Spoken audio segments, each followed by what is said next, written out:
I'm delighted to be able to join you today. And what I'd like to talk about is lighting for human health, what we know, and perhaps more importantly, what we need to know.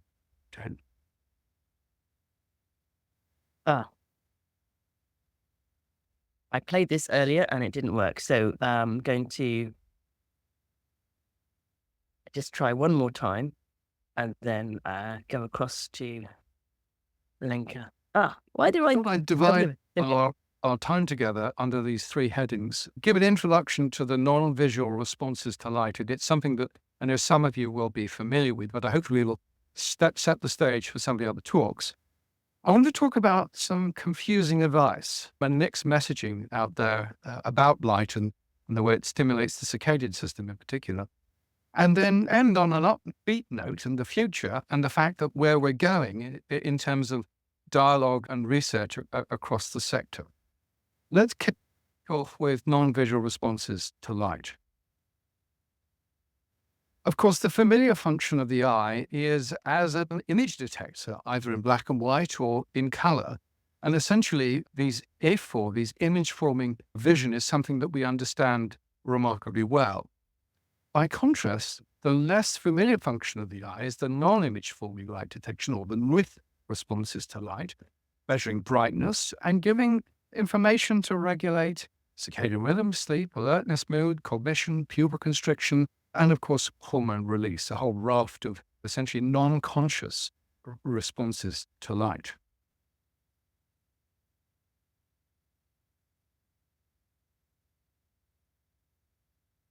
Now, this division in sensory tasks, the image forming and the non-image forming, is broadly, and I stress broadly, and I'll come back to this point shortly, is broadly underpinned by different photoreceptors.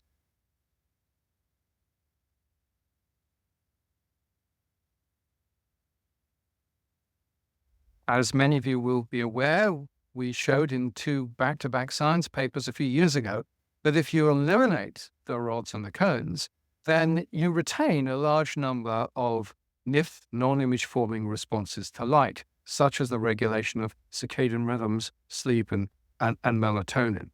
And what that led to is the discovery of a third photoreceptor system within the eye based upon a bunch of light-sensitive, photosensitive retinal ganglion cells that use the photopigment, low light-sensitive photopigment, melanopsin.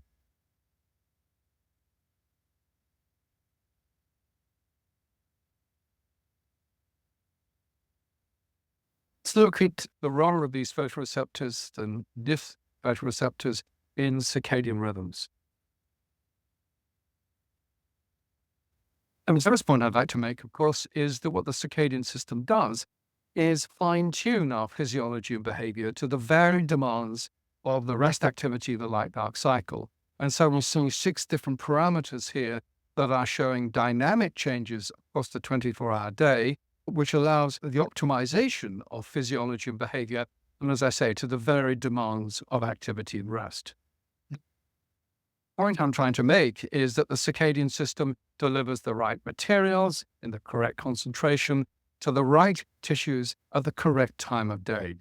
And without the time structure provided by the circadian system, our biology, including our sleep, of course, is plunged into chaos. And I'll illustrate that in a few moments.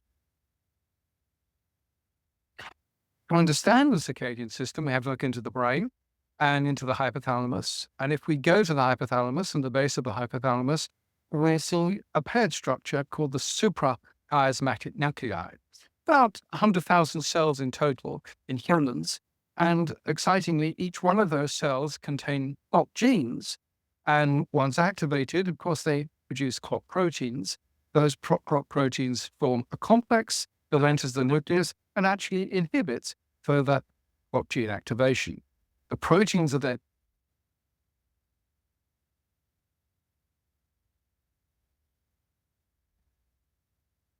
degraded, and so the clock genes are released from their inhibition and they can produce clock proteins, and then the whole cycle goes on. Essentially, what you've got is a negative feedback loop. The result of that is essentially an oscillation, a 24-hour oscillation in clock protein production and degradation. And that's the essential circadian signal. But it's of no use at all unless this internal day, if you like, is set to the external world. And for us and many organisms, most organisms, it's the light-dark cycle that provides this entrainment signal for the regulation of the clock. And I'll come back to this in a little bit more detail in a moment. What provides that light-dark information? Of course, it's the photosensitive retinal ganglion cells that have a direct retina hypothalamic projection from the eye into the SCN. Now, that molecular oscillation is converted into a physiological response, and I've just illustrated here the SCN firing, the electrical activity in the SCN, which is low at night and a high firing frequency in the day. Interestingly, it's the same for both a nocturnal mouse and a diurnal human. And so the decision to become nocturnal or diurnal is not, as I think we first expected, within the SCN, but it's downstream from the SCN. What those signals are, we don't fully understand. And the final point is, of course, what we assumed is that the clock was simply driving those circadian rhythms that I illustrated earlier. And what we now know is that they're coordinating those rhythms. Every cell in the body seems to have the capacity to generate some form of circadian oscillation, and they regulate physiology and behavior, but they're being coordinated by this master clock within the hypothalamus, the suprachiasmatic nuclei. And so our sort of shorthand of the clock is more accurate if we say, of course, the circadian system rather than the circadian clock. It's an extraordinary temporal network regulating physiology and our behavior.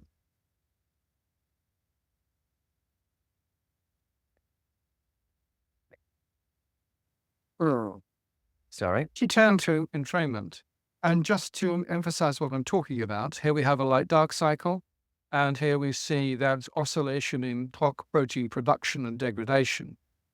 But if we take them and expose them to dim light, if they are unfortunate to have no eyes, and you lose that light-dark signal, then the clock continues to tick, but it becomes disconnected from the outside world. And most of our clocks are slightly longer than 24 hours, and so we would tend to get up later and later, as you see illustrated with these arrows occurring later in time. Now, the key point is that lack of entrainment, and as illustrated here, gives rise to sleep and circadian rhythm disruption. That network that I was talking about earlier just falls into a mass of noise. And the sorts of things that you could expect as a result of that desynchronization of the circadian network is in terms of emotional responses, fluctuations in mood, irritability, anxiety, loss of empathy, failing to pick up those social signals from friends, colleagues, family, frustration, risk-taking and impulsivity, doing stupid and unreflective things. Very important, negative salience. The tired and circadian disrupted brain remembers negative experiences but forgets the positive ones. More likely to use stimulants such as caffeine and sedatives.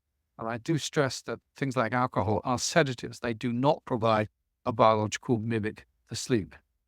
If we think about cognitive responses, the ability to multitask is a classic one. We fail to identify what's important from all the noise that's coming in. And so we can't make appropriate decisions, memory consolidation, attention, concentration, communication skills, decision-making will start to fall apart.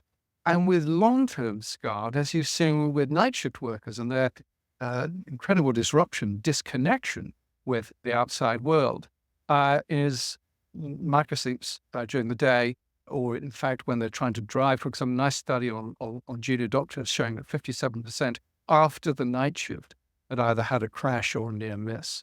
Increased rates of cardiovascular disease, altered stress, lowered immunity. It's probably the reason why you have high rates of cancer, metabolic abnormalities such as type 2 diabetes and obesity. Very important, depression and psychosis associated with SCARD. And indeed, there's evidence that poor sleep, SCARD in the middle years, may be a risk factor for dementia in later years. So it's much more than the inconvenience of feeling tired at an inappropriate time. Our whole physiology and our ability to function is disrupted as a result of this desynchronization of the circadian system with environmental timing. Now, of course, this has been exacerbated because of our disconnection with environmental light exposure. In this sort of graph here from 1800 to about today, and you see the shift in the time spent outdoors. Essentially in 1800, most of us were agricultural workers. Now, very few of us are agricultural workers, and estimates vary between 1 and 10% of the population that are getting very little environmental light. Most of us are in dim dark boxes inside. How do we achieve entrainment in the urban environment? How do we compensate for this disconnect from environmental light? The critical factors that are integrated for circadian sleep regulation in humans are outlined here. These are the sorts of factors that we need to think about: the light intensity, the duration of exposure, individual variation. As we'll see, there's lots of differences between individuals, the wavelength or the color of the light, the nature of the non-image forming light detection task, the time of light exposure, whether we're young or old or male or female. Those are going to have an impact. Our angle of view, our light history, and indeed the seasons. I won't have time to go through all of these, but I'll just illustrate a few of these. Kick off with light intensity. It's worth pointing out that until 1987, in this paper from Japan by the Honmas, humans were not thought to be entrained by a light-dark cycle. It was social cues. And so what the Honmas did was expose individuals to 8 hours of light and 16 hours of darkness. And the light was around about 5,000 lux. And those two subjects entrained. Here's a cartoon of the light levels that we experience from the 0.01 lux and the quarter moon all the way through to 100,000 lux, which is full direct sunlight. If we map onto this, the sensitivity ranges of the photoreceptors, we see the rods giving us our black and white vision kick in at low light and saturate at around about 100 lux. Our cones providing our color vision kicking in at around about 10 lux. There's an overlap with the rods for a bit, saturating above 100,000 lux. And then finally, the photosensitive retinal ganglion cells, which kick in somewhere around 50 to 100 lux, as I'll discuss in a moment, and carry on being sensitive out to 100,000 lux. This comparison of irradiance or intensity, be the rods, cones, and the PRGCs, it's not really appropriate because it doesn't take into account light exposure duration. So the rods and cones are responding within milliseconds to give us our sense of vision. But it takes many minutes to actually hours for the PRGCs to gain sensitivity. So let's look at light sensitivity and the duration of exposure. And this is an often reproduced figure from Brown and colleagues. And we see here an intensity range at the bottom and a response maximized to 100 on the vertical axis. And we see there are threshold responses in the area of 50 to 100 lux. So that's the sort of statement that you hear, that in fact the circadian system is sensitive to light. But the key point is, yes, you can get a response at around about 100 lux, but you need 6.5 hours of light exposure to get that response. That's a really important point. If we think about individual variation, which is another factor we need to take into consideration, this is a lovely paper by Phillips and colleagues showing here that when we're looking at melatonin suppression, and the light was for a total of 5 hours, 4 hours before bed and then 1 hour in bed. And there's a 50-fold difference in sensitivities between individuals, which is remarkably broad. If we think about the wavelength or the color of the light, we know that those PRGCs are maximally sensitive to blue, and I'll illustrate that in a moment. But we also know that the cones can talk to the PRGCs indirectly via cone bipolar cells. The rods, again, can talk indirectly via rod bipolar cell talking to an anocline cell, which can then talk to the PRGCs. So a very important point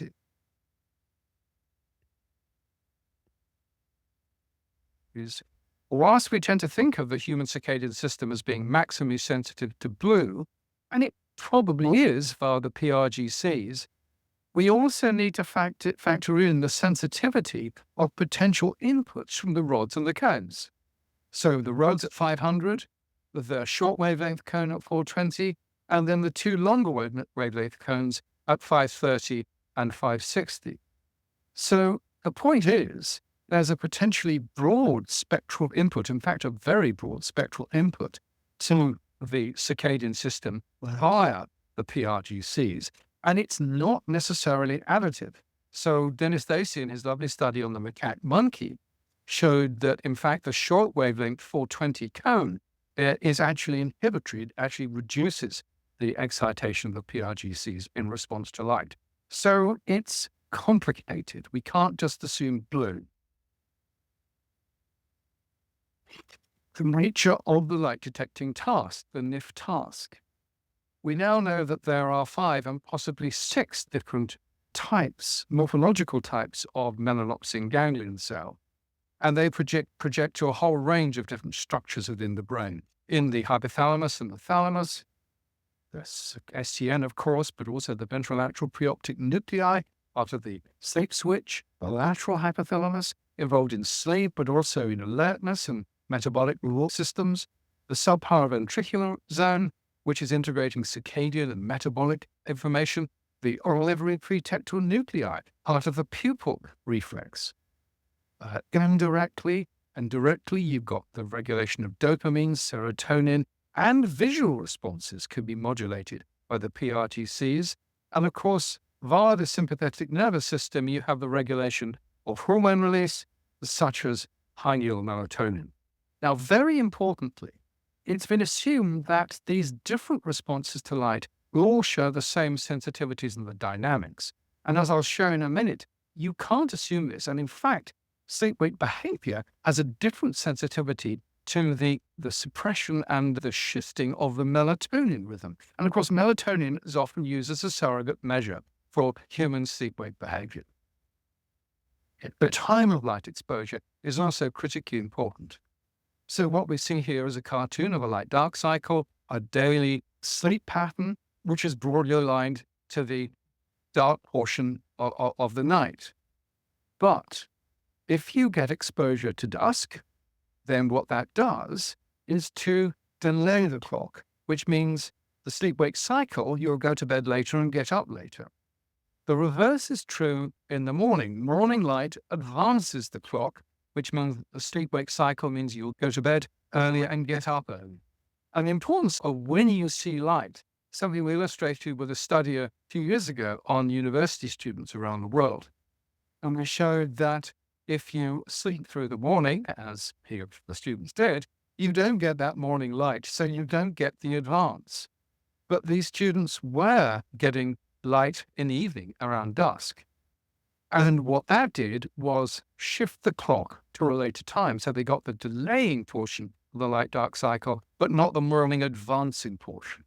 And what that meant is that the more evening light they got, the later they went to bed. So getting light exposure at the right time is really critical and needs to be factored in when we think about light as a stimulus of the circadian and sleep-wake systems.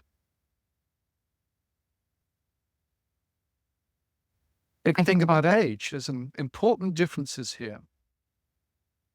And I'll just talk about some of the animal work very briefly. We did a study a few years ago looking at young and old mice and looking at the light-induced gene induction within the SCN. And we saw that in young mice, you get big gene induction, and that's half as much in the older mice. And in fact, these other boxes here show the density of that's underpinned by some studies from the Harvard group suggesting that young adults are more sensitive to light compared to healthy older adults beyond 65 years of age. Age is going to have an impact upon the sensitivity of the clock. Again, we can't necessarily extrapolate from the university student studies in the lab to individuals living, for example, in the nursing home environment. I don't have time to go into angular view, light history, although I'll touch on that briefly, or the seasons, but these are other factors that we need to take into consideration. So let me now pull some of these strands together within the topic of confusing advice. Study a few years ago now, but still very broadly cited, is that ebooks damage sleep and health, say doctors warn.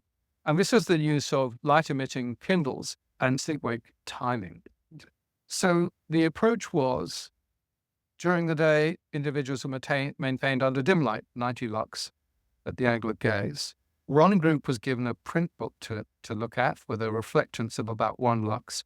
The second group with a Kindle with a maximum intensity of around about 32 lux. And key point, both read for 4 hours between 6 p.m. and 10 p.m. on 5 consecutive nights. And the impact of that cumulative effect of an ebook or a print book. Now, the first point is that when you look at melatonin suppression, you see a big effect. You see a marked melatonin suppression, and indeed a shift in the rhythm of melatonin timing. Yes, significant impact upon melatonin suppression and circadian timing.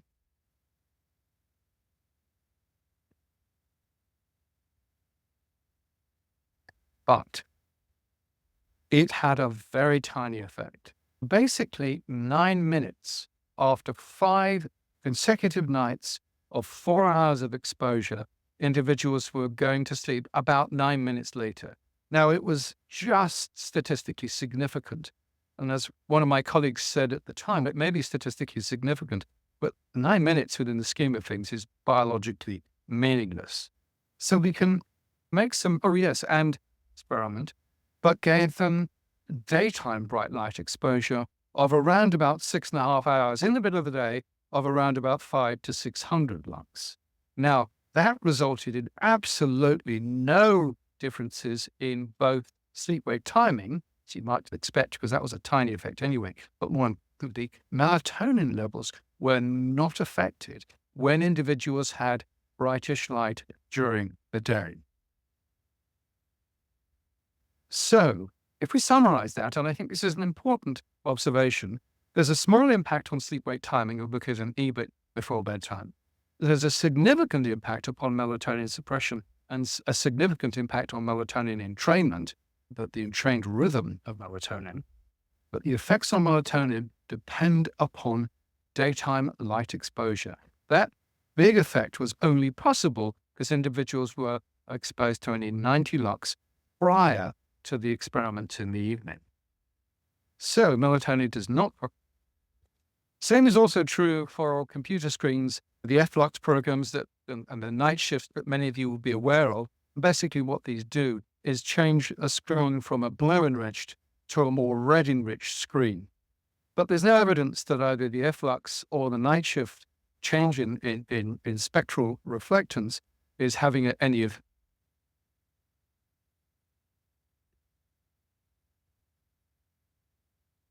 at all. Is one study, and the conclusion was night shift is not superior to using your phone without night shift or even using no phone at all. So basically, night shift had no impact at all. And of course, there's a lot of hoo-ha around these sorts of programs. Okay, let me wind up the future, and I'm so much more optimistic about this than you might think. What we need to do is find out how these various factors are being integrated for the regulation of our circadian and sync-wake systems so that we can try and mimic some of this light within the built environment. But currently, the evidence base for guidelines regarding human light exposure to optimize health is, I would say, inadequate. And some of it, I would say, is misleading. So I think we need to be careful of what we need to do. We need to find out how these various parameters are working. I just want to emphasize that, of course, we shouldn't limit the studies to just the regulation of melatonin. We need objective measures of sleep-wake timing, which is perfectly possible. We need alertness, cognition, and mood measures. We need overall well-being measures, and we need to do this in the real world, not just with laboratory-based studies. Laboratory-based studies usually on university students. Now, I was involved in this House of Lords Science and Technology report last year, and I think you'll find it interesting reading the neglected pollutants, the effect of artificial light and noise on human health. And what was so exciting, and this report went to government, is that the government should, and this is a statement from that report, the government should commission research to establish how light intensity, wavelength, duration, time of exposure, light history, and age affect the circadian system. This should move beyond laboratory-based studies and investigate more realistic light exposure patterns for humans, which is great that they picked up on this. And the people that have now taken this report to heart are COMER, which is the Committee on Medical Aspects of Radiation in the Environment. And what COMER advises on are the health effects of natural and human-made radiation, both ionizing and non-ionizing. And it's likely that they're going to set up a committee shortly to try and identify some of the areas where we need research and will recommend research to resolve some of the questions that I've introduced in this presentation. Okay, that's been done. I hope this has been useful to give a refresher on non-visual responses to light, and Shirley was asking me to provide sort of an introduction to the other talks. I illustrated some of the issues with confusing advice, and I think we've got to be very careful about how we talk about light as a stimulus for the regulation of the circadian and sleep-wake systems. I think it can be really confusing, as I articulated. And also, I think I'm optimistic about the future. I think through dialogue and research, we will get some of that missing information so that in the relatively near future, we will be able to come up with absolutely evidence-based guidelines for illuminating the built environment. So thank you